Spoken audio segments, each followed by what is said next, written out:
GTA Trilogy, the Definitive Edition, is insulting, and we should be worried. Recently, the trilogy was released onto the internet, and the backlash is insane, rivaling that of Warcraft 3 Reforged. And it's easy to understand why. The terrible graphics, faces that looks weird, strange choices in texture, the nails on the characters, the length of the fingers, the lack of atmospheric effects such as haze or fog, cartoonishly bad ambient occlusion. This lack of effects is because the people who are porting this game into the new generation, they are using a bad mobile port, which we will get into later. In addition to these improvements in graphics, we also have gameplay improvements, such as smashing the run button to sprint, which is stupid and stupid. I cannot think of a worse way to design a video game. Okay, just look at this. What is the sprint button on your keyboard? Yes, the shift key, right? So imagine pressing the shift key with your pinky repeatedly over and over again for your character to sprint. Do you know how uncomfortable that is?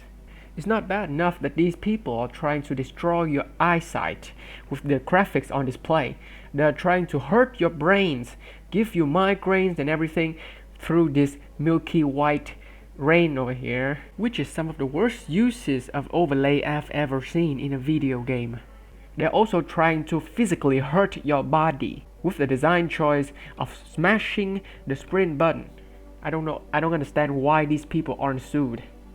And in addition to that, we also have the terrible performance on the PS5, the Xbox Series X, which are the latest series of console, the most up-to-date.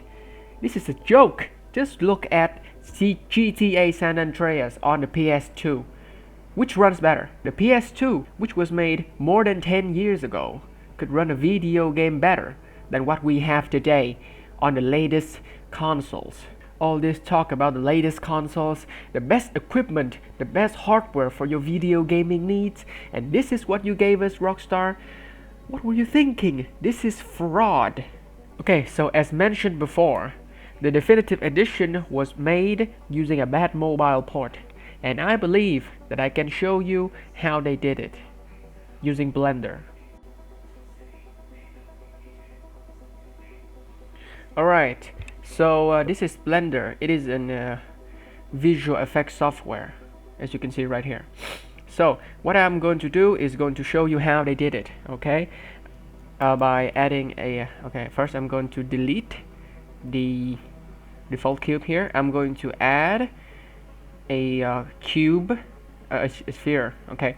So look at this sphere. Do you see the jagged edges on it, right? Because this has low polygons. So what I'm going to do is I'm going to go here, add modifier. I'm going to use subdivision surface. Okay, so when I press it, you see it gets a little bit smoother, right? So I'm going to increase the number over here from 1 to 2. See, it gets a little bit smoother. And by 2 to 4, for example, it becomes like this. So imagine that the sphere is the head of the character in the game. And by going to Maya or whatever software they're using, right? They just add subdivision modifier times 2, and then boom, here we have the Definitive Edition. So that explains why the heads of the characters look so weird. Of course, there are other problems as well, such as the weird arm bones of Ryder over here, or the triangular characters, which I believe is a mistake from the machine because it thought the UV map on the characters were different. But don't hold me to that because I am not familiar with video game design. I just know a little bit of Blender. But okay, so this whole thing shows you exactly how much these people care about making this part. You cannot expect me to believe that not a single person saw this and thought, oh, I think there's something wrong with this shit. Okay, they knew this was a problem and they didn't care. Okay, there is one good thing that came out of this whole shenanigans, and that is the better shader and lighting in Vice City. Especially at night, the game doesn't look as drab as it was in the original. And that's fucking it. That's all there is to it. That's the only thing that I can think of that's good. Now I'm going to explain to you how this whole thing makes me worried about the future of video games.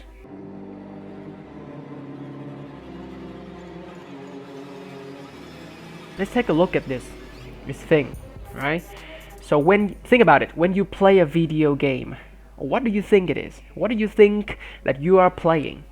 Do you think of the game as entertainment, as art, as a way to express yourself, to do something you can do, or to experience something you can in real life? You know, to role play, to become a better person, right? This whole thing is an experience, right? It's different. Okay, so when you play a video game, you think of yourself as a player, a gamer. But that is not the case with the people who are in charge of these big companies, right? These CEOs. What do they think about video games? They think video games are products, right? This whole video game thing, it is profit. They don't think of you as gamers, right? They don't think of us, of the people who play video games. They don't think of us as gamers. They think of us as the consumers, as the people who buy video games. And by selling the products to the people who are buying the video games, they are making money. And that is it, right? That is the only thing they care about. They don't see you as a person. They see you as a customer, as a thing to bring them the money.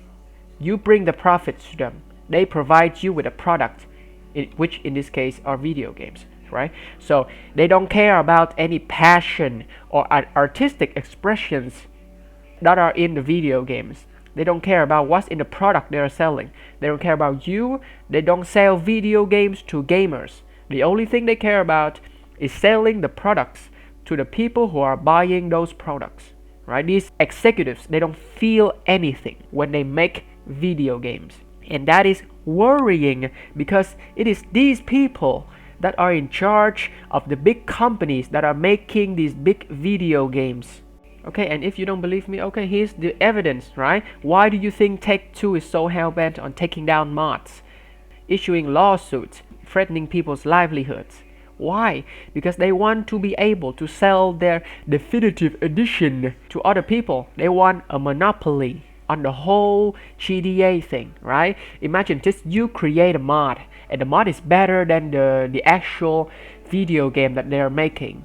The mod is better than the definitive edition right here.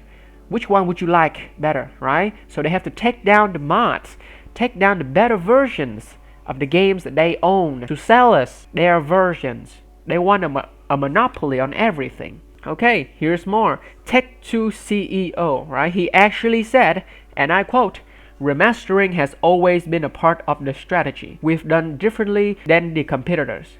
We don't just port titles over. We actually take the time to do the best job that we can, making the title different for new release, for the new technology that we are launching it on. We improve the technology. We upgrade the visuals, we make performance enhancements. That is why I think our remastered titles typically do so well." Okay, so just from this quote right here, you can see all the bullshit that's spilling out, right? And the proof is the thing that we are seeing right now, right? The definitive edition, right? As we all know how different their remaster turns out. Different in the sense that it's even worse than the original. And we're not just only talking about Take-Two here. We also have EA with the greed, the loot boxes, the gambling for children, the FIFA, NBA, broken Battlefield launches. We have Ubisoft with Assassin's Creed, a series with no soul. It resembles a husk of the video game that we used to love. We have Activision with Call of Duty, now a joke. We have Blizzard with Warcraft 3 Reforged. And we should feel worried because these big companies, they are unstoppable. Okay, say what you want to say. You want to boycott these video games? Okay, but there are always those people who will buy these video games. They will always buy the yearly Call of Duty release. They will buy the Assassin's Creed, the Warcraft 3, simply because these companies are the companies that they love. They once loved, hoping that because of the backlash from the fans that these companies will actually change something.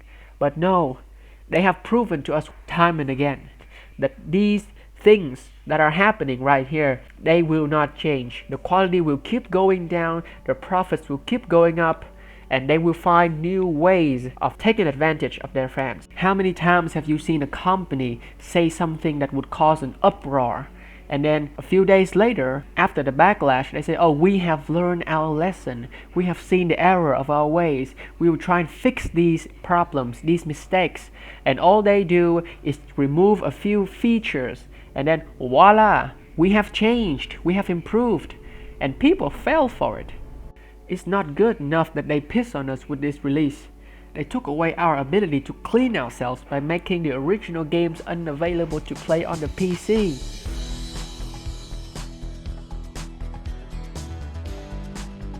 And that's all I wanted to say. The only hope I have left for the video game industry are the indie companies that are run by people with actual passion for what they do. I sincerely thank you for watching the video. If you enjoyed the content, caress the like button, put a comment down below, smash that subscribe button, ring the bell. See you guys again next time. Thanks for watching.